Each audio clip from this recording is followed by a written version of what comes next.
So, it's been a while since I've gone through the mail. A little bit of an interesting one here. We have some interesting spec books. Fingers crossed on condition. Let's take a look at what we have here on this video from Bronzeville Comics.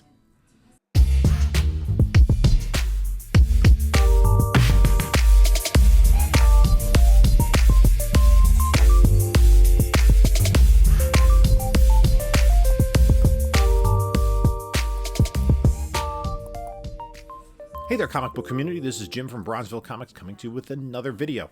And before we get started, please like, comment, subscribe. We've hit 3,500, so I'm going to announce my 3,500 subscriber giveaway real soon, and then on our way to 4,000. I'd like to thank everyone for supporting the channel. Really appreciate it. In addition, just follow us on other socials, Instagram, Bronzeville_comics, on Whatnot, Bronzeville_comics. We do sales every Monday night at 10 p.m. Eastern Time, so keep an eye out there. Also, there's a link in the description to this video where if you've not yet used Whatnot, if you use that link and sign up, you can get $10 off your first purchase with any vendor, not just with me. Also, a link to my eBay store and my email.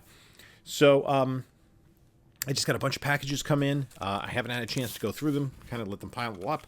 So we'll go through these. Some interesting DC spec books. Obviously, I've been, since I started this channel, focusing on DC books. So now it seems to be coming to a head with the quote-unquote Gunn effect, which is more of my area of expertise, is DC more than Marvel. So I can't completely remember everything that I bought here, so this will be kind of fun to go through. I think this is something different, though. Let's see. Open carefully. It's very... ooh. So it's nicely sandwiched between a bunch of backer boards, but it's with...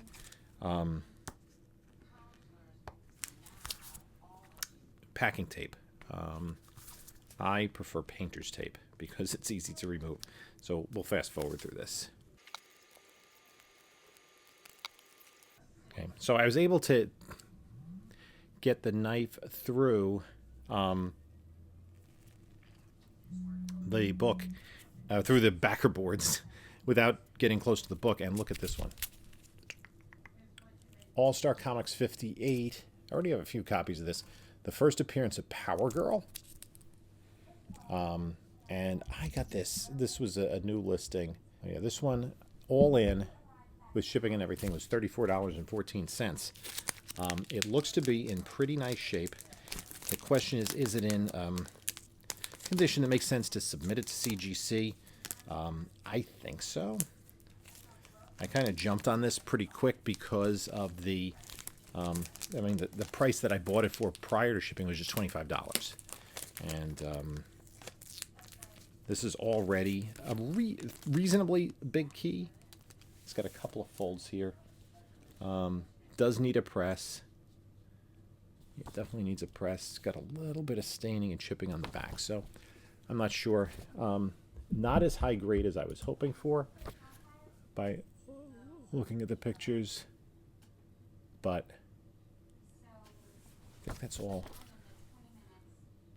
Even if it's, if I just sell this raw, it's an upgrade.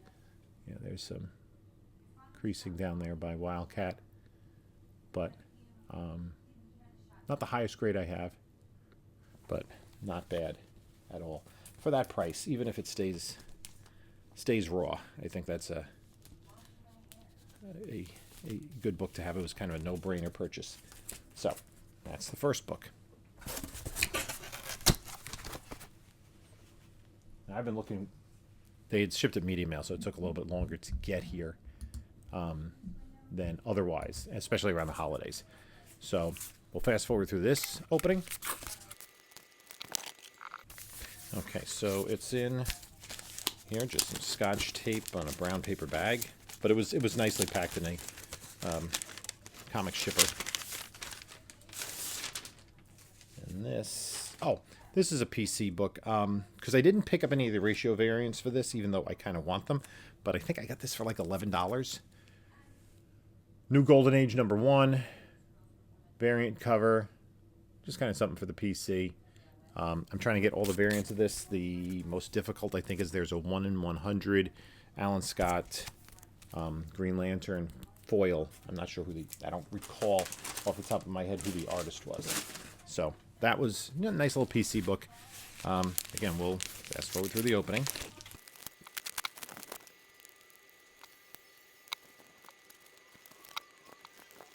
This is a nice one. I think I like the price on this. This is a book I've been picking up. Flash, number 198. And included in this, whites look really nice on that. And included in this book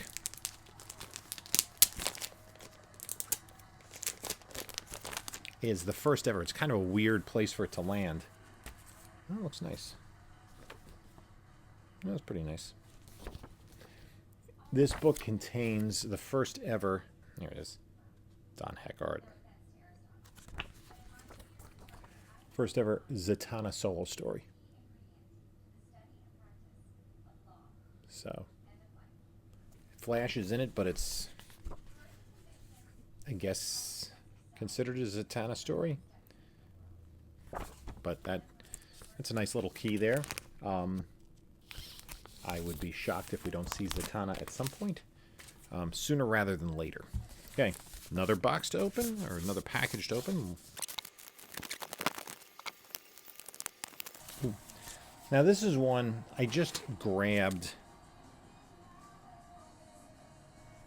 It's lower grade, definitely. But I just kind of grabbed it on Whatnot because I thought the price was really good. Low grade Fantastic Four 45. The first appearance of the Inhumans as a whole. I think 3 of them had already appeared. Because Medusa appeared as part of the Frightful Four. And then Black Bolt appeared at 44. And, what's his name? The Stompy guy. Had appeared a little bit earlier. So, it's low grade. It was just kind of honestly, a Whatnot,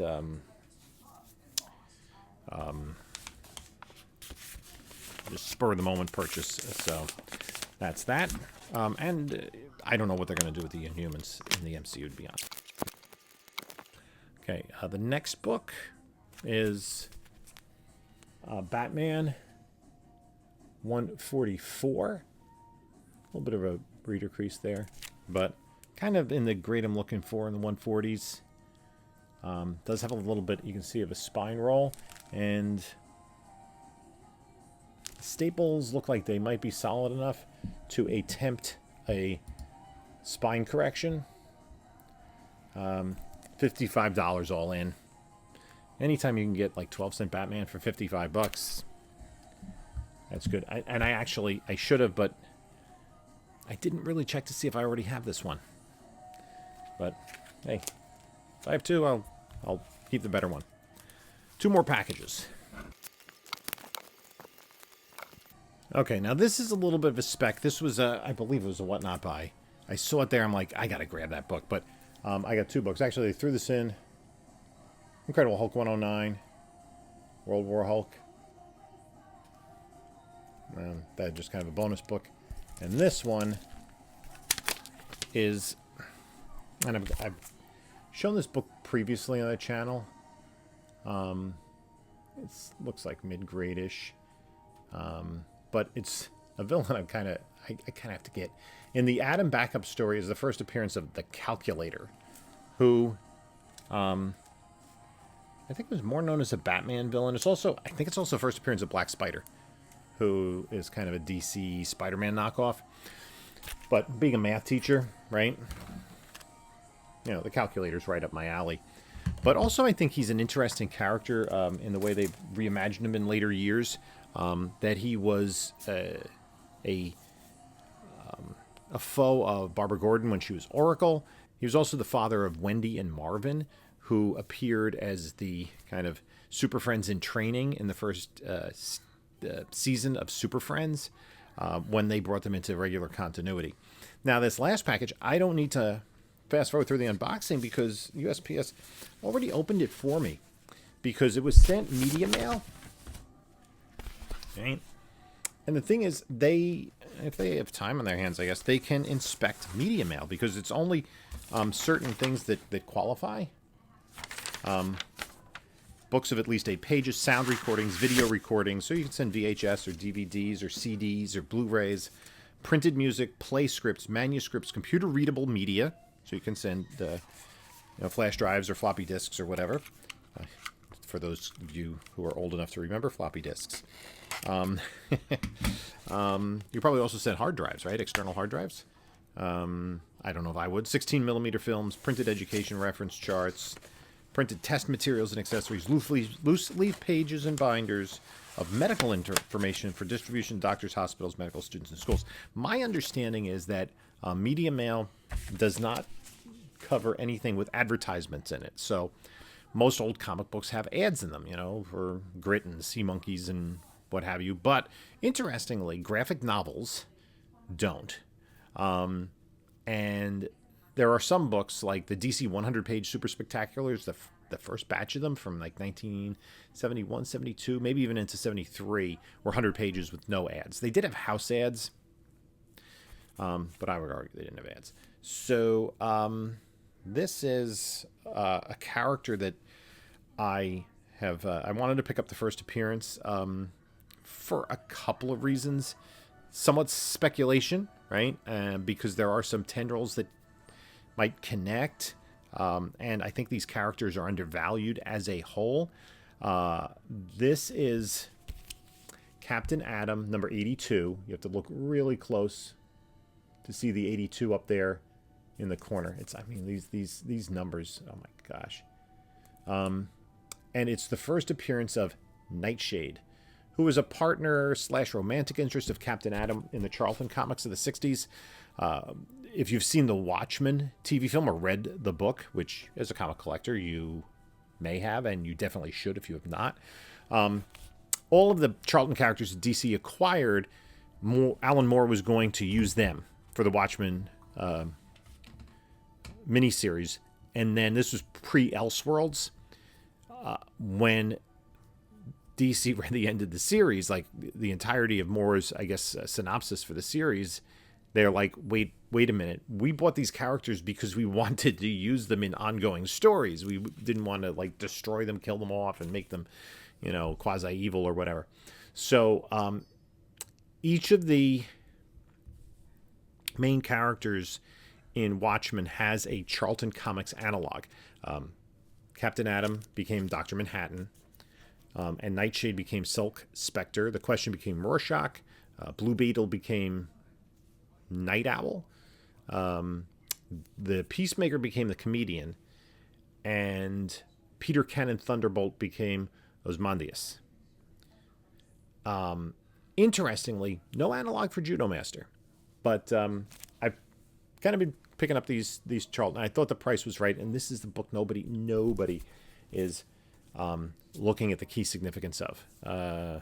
So essentially, any character is fair game. We've seen it in Marvel, right? The MCU specs. So I decided I already have Blue Beetle, Peacemaker, Question first appearances, and Judo Master.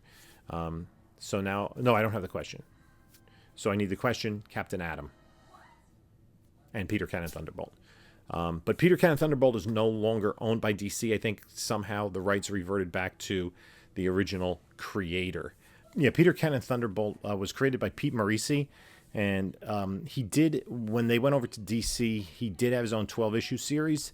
Yeah, the rights did revert to Morisi, who licensed them to DC when they acquired the other Charlton characters. And then since then, the estate has licensed the character to Dynamite for a couple of other series. And they have announced another series is coming out soon, but we have not yet seen it. So anyway, that's my haul for today. Just a quick note to sellers. Be careful of media mail because especially around the holidays, it can be quite a bit slower. I know that people who were using it during the pandemic had it be very slow. It's not so bad these days. But I did get a couple of packages much later than other things I had bought in the same time frame. And a word of advice, if you're going to sell comic books, painter's tape. Painter's tape is great because it's so easy to get off. My concern is whenever something is packed very tightly with packing tape, to try to extricate the comic book, you do run the chance of putting a spine tick in it because you might bend the comic book a little bit. But with painter's tape, you can even create a pull tab, pull it right off. That's what I would do. Make sure you ship it in a mailer, but I would use painter's tape to make sure that it's easy for your buyer to access the books. So let me know what you think of these. Let me know what you think about Nightshade. Power Girl, are these characters that you think we're going to see that James Gunn will employ? Zatanna. So key issues for all of those characters. And the calculator. I'm going heavy on the DC keys and the DC speculation, and it looks like it might pay off. You can take a look at a couple of my other videos here, and this is Jim saying until next time, enjoy your comics.